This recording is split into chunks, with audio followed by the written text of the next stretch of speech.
Good morning, viewers. Welcome to this law lecture series. Today's topic is recording of statement under section 164 CRPC. Here is the synopsis of the topic. Recording of statement under section 164 CRPC. धारा 164 CRPC में तीन प्रकार के कथन न्यायिक magistrate द्वारा या महानगर मैजिस्ट्रेट द्वारा अभिलेखित किए जाते हैं। कौन से हैं वो तीन कथन? पहला, कन्फेशनल स्टेटमेंट, संस्वीकृतिकारी कथन, अभियुक्त का संस्वीकृतिकारी कथन। दूसरा, अभियुक्त का असंस्वीकृतिकारी कथन। कन्फेशनल स्टेटमेंट भी हो सकता है, नॉन कन्फेशनल स्टेटमेंट भी हो सकता है। और तीसरा एक और कथन है, वह पीड़िता का कथन है। यह वह पीड़िता है जो लैंगिक अपराध का शिकार हुई है, इसका कथन। तो ध्यान दें, सेक्शन 164 CRPC में तीन कथन अभिलेखित किए जाते हैं। पहला, अभियुक्त का संस्वीकृतिकारी कथन। दूसरा, उसका असंस्वीकृतिकारी कथन। और तीसरा, पीड़िता जो लैंगिक अपराध की शिकार हुई है कथित रूप से, उसका कथन। अब यहाँ देखिए, संस्वीकृतिकारी कथन।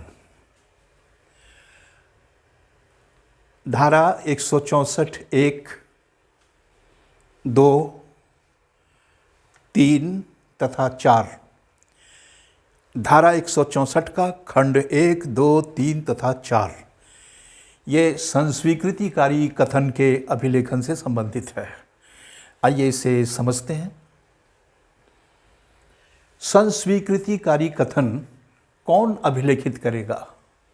यहाँ देखिए, महानगर मैजिस्ट्रेट या न्यायिक मैजिस्ट्रेट। महानगर मैजिस्ट्रेट या न्यायिक मैजिस्ट्रेट ये निष्पक्ष न्यायिक प्राधिकारी हैं, इसलिए यह दायित्व इन्हीं पर डाला गया है। कार्यपालक मैजिस्ट्रेट या इवन वह पुलिस अधिकारी जिसे मैजिस्ट्रेट की शक्तियां प्रदान की गई हैं, संस्वीकृतिकारी कथन अभिलेखित नहीं कर सकता।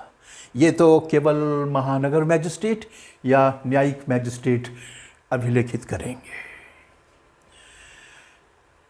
अभिलेखन कैसे किया जाएगा? अभिलेखन धारा 281 CRPC की धारा 281 में जो प्रक्रिया निर्धारित की गई है, उसके अनुसार संस्वीकृतिकारी कथन का अभिलेखन किया जाएगा। कब किया जाएगा? पहला, अन्वेषण के दौरान। दूसरा, अन्वेषण के पश्चात।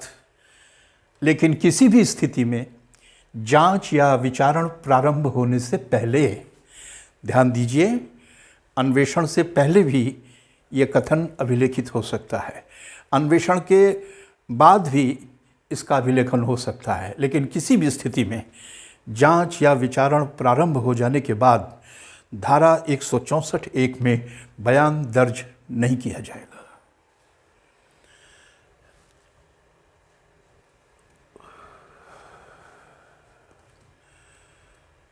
अब आइए यहाँ देखते हैं।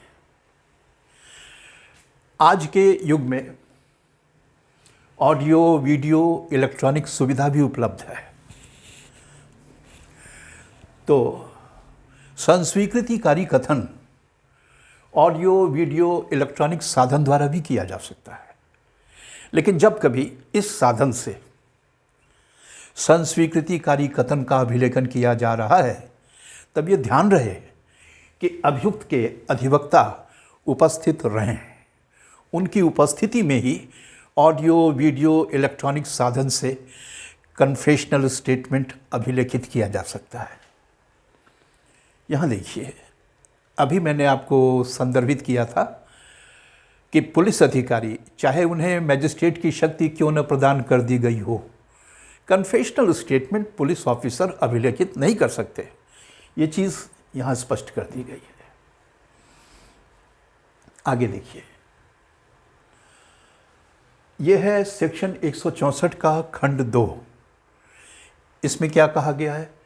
इसमें मैजिस्ट्रेट का कर्तव्य है, न्यायिक मैजिस्ट्रेट या महानगर मैजिस्ट्रेट जो कन्फेशनल स्टेटमेंट संस्वीकृतिकारी कथन अभिलेखित कर रहे हैं, उनकी वैधानिक ड्यूटी यहाँ दी गई है। आइए देखते हैं कि मैजिस्ट्रेट की ड्यूटी क्या है।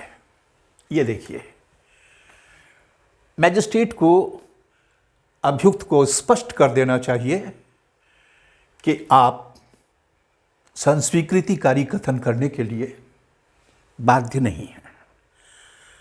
अभियुक्त को पहले स्पष्ट कर देना चाहिए कि देखिए, संस्वीकृतिकारी कथन करने के लिए आपकी कोई विधिक बाध्यता नहीं है।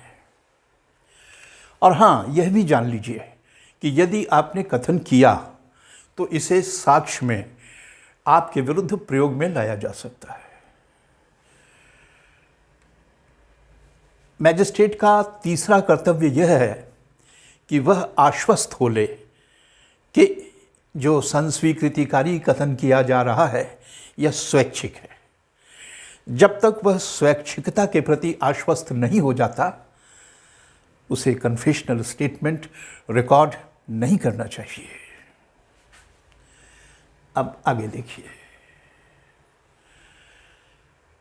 जब अभियुक्त को स्पष्ट किया गया कि आप कथन करने के लिए विधितः बाध्य नहीं हैं और आपका कथन साक्ष्य में आपके विरुद्ध प्रयोग किया जा सकता है, तो अभियुक्त ने स्पष्ट किया, नहीं साहब, मुझे फिर कोई कथन नहीं करना है। उसने कोर्ट को बताया, मैजिस्ट्रेट को बताया, नहीं, अगर ऐसा है तो मैं कथन नहीं करना चाहता।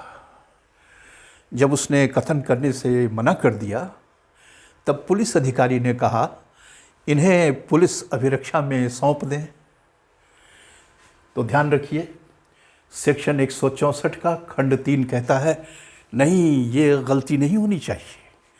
यदि अभियुक्त यह कहता है कि उसे बयान नहीं देना है, तब पुलिस ऑफिसर की मांग के बावजूद अभियुक्त को थाने पर सुपुर्द नहीं किया जाएगा। क्यों? संभव है कि पुलिस अधिकारी उससे नाराज़ हो, क्रुद्ध हो और उसके साथ थाने पर हिंसा हो या दुर्व्यवहार हो। इसलिए सेक्शन 164 का क्लास 3 स्पष्ट करता है कि यदि अभियुक्त यह निर्णय लेता है कि उसे कन्फेशनल स्टेटमेंट नहीं करना है और पुलिस उसे अभिरक्षा में मांग रही है, तो कदापि उसे अभिरक्षा में न सुपुर्द किया जाए। आगे देखिए, अब हम आ गए खंड 4 में, धारा 164 का चौथा खंड। ये क्या कहता है? मेमोरेंडम। जब कन्फेशनल स्टेटमेंट अभिलेखित हो जाता है, तब मैजिस्ट्रेट नीचे एक प्रमाण पत्र लगाता है। उसको मेमोरेंडम या प्रपत्र कहते हैं। और इस मेमोरेंडम में, इस प्रपत्र में, इस प्रमाणन में 7 बातें स्पष्ट की जाती हैं। आइए देखते हैं क्या 7 बातें इस प्रमाण पत्र में लिखी जाएंगी, इस मेमोरेंडम या डिक्लेरेशन में लिखा जाएगा। पहला, मैजिस्ट्रेट यह कहेगा कि मैंने अभियुक्त को स्पष्ट कर दिया था कि वह बयान देने के लिए बाध्य नहीं है। दूसरा, मैंने अभियुक्त को यह भी बता दिया था कि यदि उसने बयान दिया तो यह उसके विरुद्ध साक्ष्य में प्रयुक्त हो सकता है। तीसरा, मुझे यह विश्वास है कि यह कथन जो किया गया है यह स्वैच्छिक है। चौथा, यह कथन मेरी उपस्थिति में तथा मेरी श्रवण गोचरता में अभिलेखित किया गया है। पांचवा, ये कथन अभियुक्त को पढ़कर सुना दिया गया। छठा, अभियुक्त ने यह स्वीकार किया कि नहीं, यह कथन ठीक है। उसने माना कि जो कथन उसने किया है वही अभिलेखित है, ये सत्य है, स्वीकार किया उसने। लास्ट 7वां पॉइंट, मैजिस्ट्रेट यह भी प्रमाणित करेगा कि ये जो कथन अभिलेखित किया गया है ये पूर्ण कथन है तथा यह सत्य कथन है। ये हो गया मैजिस्ट्रेट की जो मेमोरेंडम है उसके 7 पक्ष। अब आगे चलिए। अब हम आ गए धारा 164 के क्लास 5 में। इसमें असंस्वीकृतिकारी कथन है। ध्यान दीजिए, 164(1), 164(2), 164 का क्लास 3 तथा 4 ये संस्वीकृतिकारी कथन के अभिलेखन से संबंधित हैं और धारा 281 सीआरपीसी के अनुसार यह कथन किया जाता है, अभिलेखित किया जाता है। अब आइए धारा 164 के 5वें खंड पर, यह असंस्वीकृतिकारी कथन से संबंधित है। ये क्या कह रहा है? मैजिस्ट्रेट असंस्वीकृतिकारी कथन को अभिलेखित करेगा ठीक वैसे ही जैसे साक्ष्य का अभिलेखन किया जाता है और यदि आवश्यक हुआ तो शपथ भी दिलाई जा सकती है। अब ये देखिए, सेक्शन 164 का नया क्लास है 5A। पहले धारा 164 में क्लास 1 था, 2 था, 3, 4, 5 और 6 थे। अब 5A इसमें नया इंसर्ट किया गया है। ये देखिए 5A, ये क्या है? यह एक महिला है और वह शारीरिक या मानसिक अपंगता से पीड़ित है। चाहे ऐसी अपंगता स्थायी हो और चाहे अस्थायी हो, वो मेंटली फिजिकली हैंडीकैप्ड है, चाहे टेम्पोरेरली चाहे परमानेंटली। और इस लाचार महिला के साथ इनमें से कोई अपराध हुआ है। देखें, ये आईपीसी की धाराएं, ये सब सेक्सुअल ऑफेंसेस, लैंगिक अपराधों से संबंधित है। यह महिला इनमें से किसी लैंगिक अपराध का कथित रूप से शिकार हुई है। इस महिला का बयान सेक्शन 164 के खंड 5A में दर्ज किया जाता है। ध्यान दीजिएगा, ये नया क्लास है, सेक्शन 164 5A। इसमें ये महिला जो इन अपराधों में से किसी का शिकार हुई है, इसका बयान दर्ज किया जाता है। आगे देखिए, ये जो बयान लिया गया है इस महिला का जो बयान लिया गया है, जो फिजिकली या मेंटली डिसेबल्ड है, उसके लिए 3 रिक्वायरमेंट्स हैं। पहला, द्विभाषीय या विशेष शिक्षक, द्विभाषीय या विशेष शिक्षक की सहायता लेना होगा। मेंटली डिरेंज्ड है, फिजिकली समस्याग्रस्त है, बयान दे रही है, तो उसके बयान की व्याख्या करने के लिए, इंटरप्रेट करने के लिए एक इंटरप्रेटर रखिए, वहाँ पर स्पेशल एजुकेटर रखिए। उनकी उपस्थिति में इस महिला का बयान होगा। और हाँ, वीडियोग्राफी भी करा लीजिए। 2 रिक्वायरमेंट्स हैं इस महिला के बयान के संबंध में। पहली रिक्वायरमेंट क्या है? इंटरप्रेटर और एजुकेशनल इंटरप्रेटर, जिसको एजुकेशनल एजुकेटर भी कहते हैं या स्पेशल एजुकेटर भी कहते हैं, इनको रख लीजिए और वीडियोग्राफी भी करा लीजिए। और जो ये बयान देगी ये महिला, ये इसका एग्जामिनेशन इन चीफ माना जाएगा, ये इसकी मुख्य परीक्षा मानी जाएगी।